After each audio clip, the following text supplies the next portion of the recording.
Where JD Vance, the US Vice President, is due to speak soon. We've had a number of substantive discussions with the Iranians. That's the good news. The bad news is that we have not reached an agreement. And I think that's bad news for Iran much more than it's bad news for the United States of America. We've reached understanding on a number of issues. That's the reality. But regarding 2 or 3 important issues, the views were quite distant and ultimately did not lead to an agreement.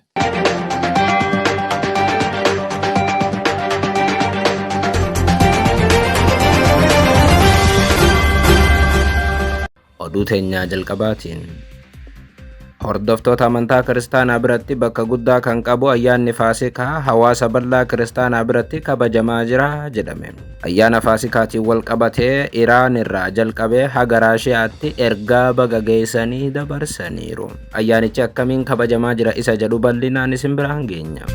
Oduu biraatiin mariin Ameerikaaf Iraan waliigaltee malee xumuramuun rifaatu uume. Haaluma kanaan Iraaniif Ameerikaan yoo wal himatan pirezidaantii Doonaald Tiraamp immoo ani kun dhimma kootii miti jechuun Chaayinaa akeekkachiisan.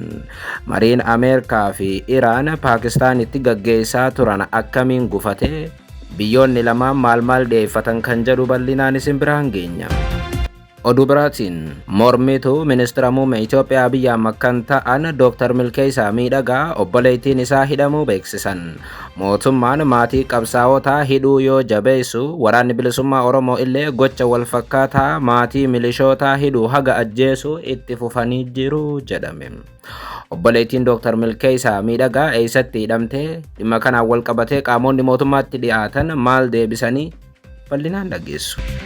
Oduu teenya xumuraatiin immoo Ameerikaan hojii Itoophiyaan AI irratti hojjechaa jirtu jajuun dhaga'ame. Kana ilaalchisee ambasaadarri Ameerikaa Itoophiyaa jiran Instituutii AI Itoophiyaa jiru daawwataniiru ibsaas kennaniiru bal'inaan dhageessu. Akkam jirtu daawwattootaaf hordoftootaan Olee Global Media. Oduu odeeffannoo teenya guyyaa irraa tokko jennee jalqabneeti jirra. Odeeffannoo teenya ijoo isaa amma dhageessan guutuu isaa isin biraan geenya. Haga xumura sagantaa teenyaatti dhaggeeffachuun yaada qabdan gara koomentiitiin nuuf barreessaa. Viidiyoon teenya namoota hedduu bira akka dhaqqabduuf immoo like, share, subscribe godhuun dagatinaa isiniin jenna. Kallattumaaniin gargabaas bal'aattiin isin qajeelcha.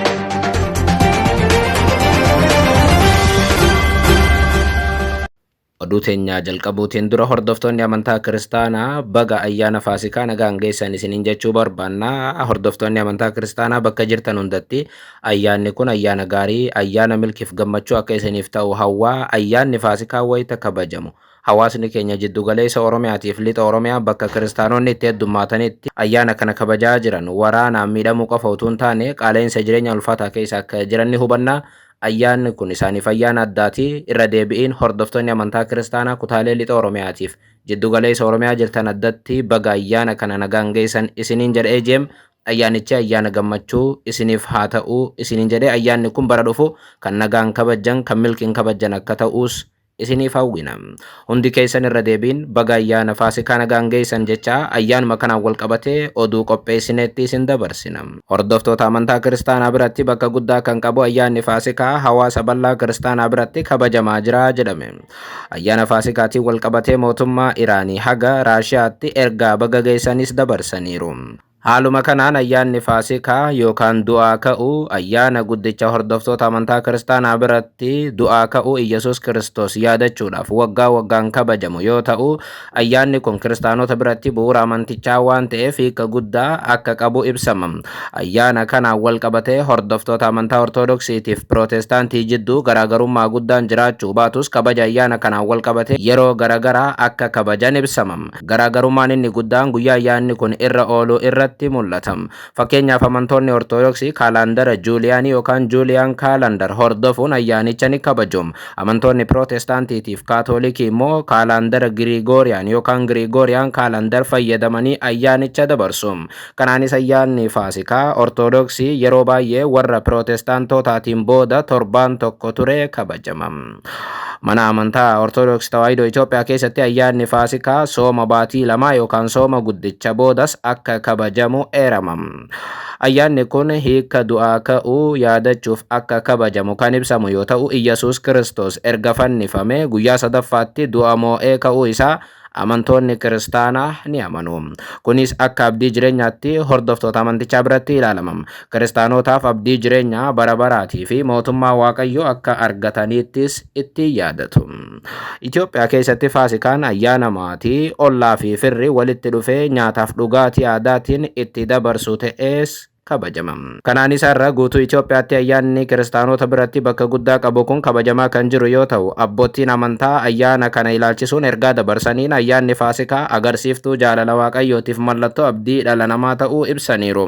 Ayyaanni du'aa ka'uu yommuu kabajamu ulfina Waaqayyootiif fayyina dhala namaatiif tokkummaadhaan dhaabbachuun ta'uu akka qabu hubachiisan abbootiin amantaa. Ayyaanni kun yommuu kabajamu nagaa biyyaatiif ummataatiif kadhachuun ta'uu akka qabus ibsaniiru. Ayyaana Faasikaa wal qabatee mootummaa Iraanii haga Raashiyaatti ergaa baga geessanii dabarsaniiru. Haaluma kanaan imbaasiiwwan biyyoota adda addaa Finfinneetti argaman ayyaana Faasikaa sababeeffachuun ergaa baga ittiin isin ga'ee dabarsan. Itoophiyaatti imbaasiin UK ayyaanni Faasikaa yeroo abdiin haaromuu fi tokkummaan itti mul'atu ta'uu ibseera. Itoophiyaatti imbaasiin Iraan immoo baga ayyaana Faasikaatiin isin ga'ee jechuun hawwii gaarii kiristaanota Itoophiyaatiif qabu ibseera. Imbaasiin Paakistaanis ayyaanni Faasikaa kan gammachuutiif eebbaa akka ta'u hawwem. Itoophiyaatti imbaasiin Raashiyaa baga ayyaana Faasikaatiin isin ga'ee jechuun ayyaanichi kan nagaa jaalalaaf gammachuu akka ta'u lammiilee Itoophiyaatiif hawweera. Imbaasiin Siwiidin, Siwiizerlaand, Jarman, Armeeniyaa fi Kaanaadaa imbaasiiwwan biyyoota hawwii gaarii ayyaana Faasikaa dabarsan keessatti eeramaniiru.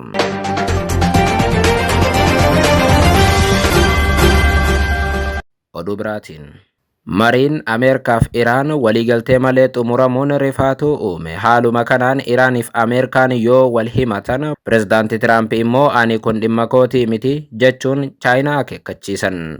Haaluma kanaan mariin Paakistaan magaalaa Islaamabaaditti jiila Ameerikaatii fi Iraan bakka bu'an jidduutti gaggeeffamaa ture waliigaltee malee xumurameera.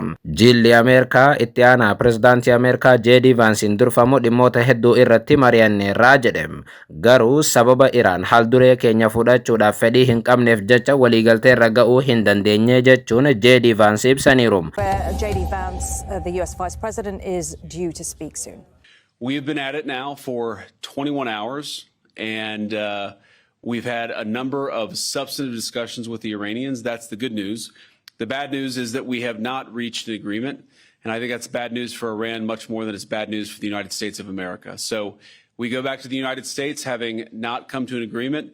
Akkaataa Ameerikaa marii kanaaf itti dhiyaatte yeroo ibsanis garmalee araaraaf jennee faara gaariidhaan dhiyaannee turre garuu hin taane jechuun gaazexeessitootatti himan J.D. Vance yookaan itti aanaan Pireezidaantii Ameerikaa. Akkasumas ammoo yeroo marii kana keessatti yeroo hedduu Pireezidaantii Ameerikaa Doonaald Tiraamp waliin haasa'uu isaanii dubbatan. Mariidhaan boodaas J.D. Vance jiila isaanii waliin Paakistaan gadi lakkisanii battalumatti bahaniiru. Ministeerri dhimma alaa Iraan gama isaatiin Paakistaanitti mariin bal'aan seena qabeessi taasifamuu himanii Ameerikaan aldureewwan hin malle dhiyeessuurraa kan ka'e waliigaltee irra ga'uu akka hin dandeenye ibse Iraan. Iraan mariin Ameerikaa waliin akka hin milkoofne beeksisuu dura dureen Ameerikaan qabattee dhufte kan maricha waliigaltee xumursiisu akka hin taane ibsitee turte. Dubbi himaa ministeera haajaa alaa Iraan Ismaa'il Bagaii haala marii nagaa Ameerikaa waliin taasisan irratti ibsa wayita kennan mariin cimaan taasifamuu ibsaniiru. Garuu milkaa'ina marichaa kutannoo fi fedhii gaarii gama biraa irratti hundaa'aa jedhan. Dubbi himaan kun Waashingtan gaaffii garmaleef haalduree seeraan alaa kan mirgaa fi dantaa seera qabeessa Iraan sarbu gaafachuu hin qabdu kanarraa of qusachuu qabdii jedhaniiru. Dhimmoota bal'aan irratti mari'atanis sagantaa niwukulaaraa Iraan dhimma hulaa Hormuziif haala waraanni Iraan guutummaatti ittiin xumuramuu danda'u kan dabalatu ta'uu eeran. Mee maal irratti wal dhabaniif yookaan immoo maal mari'atan kan jedhu bal'inaan haa ilaallu. Ameerikaan gama isiitiin waraana yeroodhaaf yookaan immoo guyyaa 30f dhukaasa dhaabuu jettee dhiyeessite. Akkasumas ammoo hulaan Hormuz guutummaatti akka banamu Iraan gareelee hidhatan baha jiddu galeessaa gargaaruu akka dhaabdu yookaan ammoo Huutii gareewwan Libaanos Hezbollaatiif akkasumas ammoo Hamas gargaaruu akka dhaabdu akkasumas ammoo Iraan gabbisa niwukilaraa guutummaatti akka dhaabdu kan jiranillee akka dhabamsiiftu gabbisni yuraaniyeemii asumatti akka hafu Ameerikaatu Iraanitti dhiyeesse.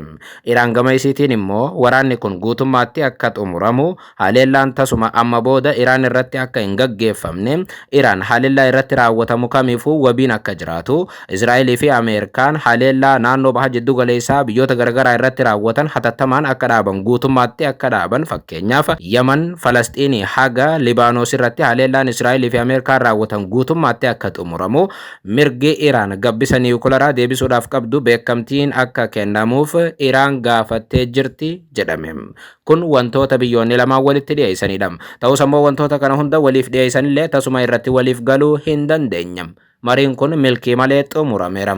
Ameerikaanis ta'ee Iraan mariin nagaa maaliif akka hin milkoofne sababoota garaagaraa dhiyeessanii walimatan. Dhimma kanaan wal qabatee dursanii ibsa kan laatan pirezidaanti Tiraamp Iraan waliigaltee irra geenyes dhiisnes dhimma keenyaa miti jedhan.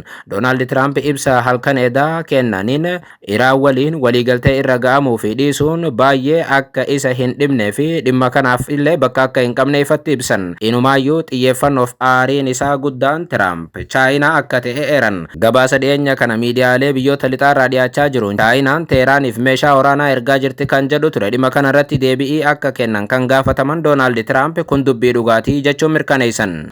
Dhugumatti Chaayinaan kana gochaa jirti. Tarkaanfii kanaanis rakkina baay'ee guddaa keessa seenuuf jiran jechuun akeekkachiisan. Beijing ibsi kun dhimma marii Iraaniif Ameerikaa cinaatti dhiisee gara fuula duraatti ammoo humnoonni gurguddoon addunyaa Ameerikaaf Chaayinaan naannichatti wal qunnamuu akka danda'an sodaa uumuu isaati.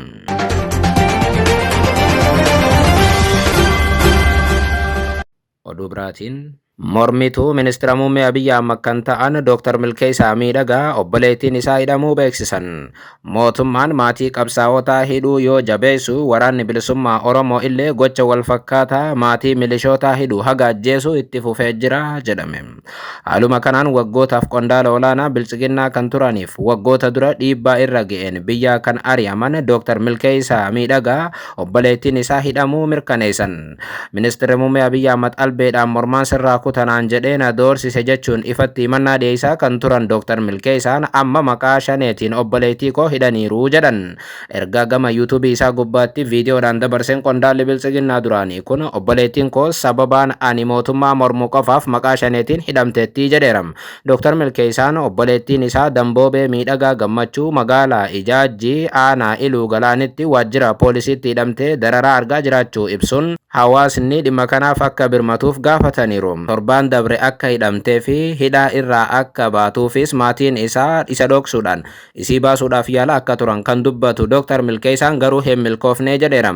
Damboobeen barattuu kutaa 12ffaa ta'uu kan himu qondaalli bilchiginnaa duraanii Milkeessaan shaneedha jedhanii halkaniin hirriibaa kaasanii hidhuun mirkaneeffadhee jedhan. Sababa kanaan qormaatas jala dabarsaniiru jechuun ibsan Dr. Milkeessaan. ዛሬ የደረሰኝ መረጃ እህቴ ደንቦቤ ሚደጋ ገመችው የምትባል 12ኛ ክፍል ተማሪ የሆነችው እንደታሰረች ነው የሰማሁት። አረጋግጫለሁ። የታሰረችውም ባለፈው ሰኞ እንደታሰረች ያው ቤተሰብ ደግሞ በውስጥ በኩል እንድትፈታ ሲነጋገሩ እንደነበር ነገር ግን እምቢ እንደተባለ ገና ዛሬ ነው የነገሩኝ። Immoo dhugaan ani beeku obboleettiin koo shanee ta'uun haa hafuuti nama siyaasaa illee sirnaan hin beeknedha jedha Dr. Milkeessaan. Osoo beektees nama siyaasaadhaaf bakka qabu miti jechuun obboleettii isaa tana ibseera. Qaamonni sababa malee obboleettii koo hiitan gadhiisa jechuun gaafateera. Uummanni illee dhimma kana irratti akka hirmaatee isaaf birmatu waamicha godhaniiru yookaan sagalee ta'anii obboleettiin isaa akka hiikamtu gaafatan dhiibbaa akka godhan gaafata Milkeessaan. Namoonni dhimma kana irratti yaada kennan immoo mootummaan sababiin Damboobee itti hidheef sababa Milkeessaa mootummaa Abiyyi mormuu fi jedhaniiru. Ta'us ammoo qaamonni mootummaa waliin hidhata qaban himannaa Dr. Milkeessaa kana haalaniiru. Namoota bakka bu'aa mootummaa gochuudhaan of dhiyeessuun beekaman keessaa tokko kan ta'e Faarsee Bulaa Guddichi Dammaqaa Nagaasaa akka irra ganama barreessetti obboleettiin Milkeessaa sababa isaatiin hin hidhamne jedhan. Dammaqaan ibsa kenneen Milkeessaan fudhatama siyaasaa harkatti bushaa'ee argachuuf jecha waan inni barreessaa fi dubbachaa jiru maatiinuu taajjabaa jiru jedhan. Wanti nama dinqu Milkeessaan maqaa obboleettii isaayyuu sirnaan hin beeku. Mucayyoon maqaan isii Damboobee odoon taane Roobee Miidhagaatii jedha. Obbo Dammaqaa Nagaasaa obboleessa caalaa obboleettii nan beeka yoo jedhu Roobeen kan hidhamte gonkuma dhimma Milkeessaan wal qabatee miti kan jedhu qondaalli Faarsee Bulaa ta'an kun walumaa galatti Dammaqaa Nagaasaa obboleettii Milkeessaa tana Milkeessaa caalaa anaatu beeka jechuun katabaa jiru. Haa ta'u malee dubbii maqaa nagaasaa namaa miti bineensilleen hin amanuu jedhan. Warri dhimma kanaaf deebii dammaqaaf kennan dhugaan jiruu fi namuu beeku garuu mootummaan tarsimoo siyaasaa maqaa jedhuun namoota maatii qabsaa'otaa ta'an hidhaa turuu isaatiin. Kanaanis maatii Lammaa Magarsaa hidhuurraa jalqabee haga maatii Jaalmarrootti hidhuudha haga biyya ari'utti kun waan waggoottan dabran mudateedha. Haga ammaatti sodaaf jecha yoo ta'es kan hin beekamne maatiin ifatti hin hidhamneef dararaan irra ga'uun isaanii hin ifoomin. Maatii Jawaar Mohammad qofa turan. Mootummaan walumaa galatti maatii qabsaa'otaa hidhuudha haga ajjeesuuttis gahaa tureera. Dhugaan jiru garuu gocha maatii qabsaa'otaa dararuu kana kan raawwatu mootummaa qofa utuu hin taane waraanni bilisummaa Oromoo illeen gocha fokkisaa akkasii kanarratti hirmaachaa tureera. Amma dura waraanni bilisummaa Oromoo maatii milishaa hedduu ajjeesuu warra qabsoo bosonaa dhiisuudhaan mootummaatti galan maatii isaanii hidhuu bira dabree waboon illeen ajjeesaa tureera. Oduu teenyaa xumuraatiin Ameerikaan hojii Itoophiyaan AI irratti hojjechaa jirtu jechuun dhaga'ame. Kanaanis ambasaadarri Ameerikaa daawwannaa Inistituutii Artificial Intelligence itti taasisaniin Itoophiyaan Inistituutii namtolcheetiin guddina agarsiiftee jajaniiru. Haaluma kanaan ambasaadarri United States Ervin Masinga daawwannaa Inistituutii ogummaa namtolchee Itoophiyaatti taasisan hordofuun dandeettii Itoophiyaan sammuu namtolcheetiin guddachaa jirtu hojii ajaa'ibaatii jechuun akka isaan dinqeebsan. Daawwannaa kana irratti Daayirektarri olaanaan Inistituutii kana Dr. Warquu Gaachanaa jalqabbii itti fufee jiruu fi ga'ee Inistituutichi dameelee dinagdee hedduu keessatti hojii irra oolmaa AI tarkaanfachiisuudhaaf qabu irratti ibsa laataniiru. Ambasaaddar Ervin Maasingaan hojiin Inistituutii kana teeknooloojiiwwan haaraa uumaman keessatti dandeettii biyyaalessaa cimaa kan agarsiisu ta'uu fi jijjiirama dameewwan ijoo ta'aniif gumaacha guddaa taasisuu akka danda'u hubachiisaniiru.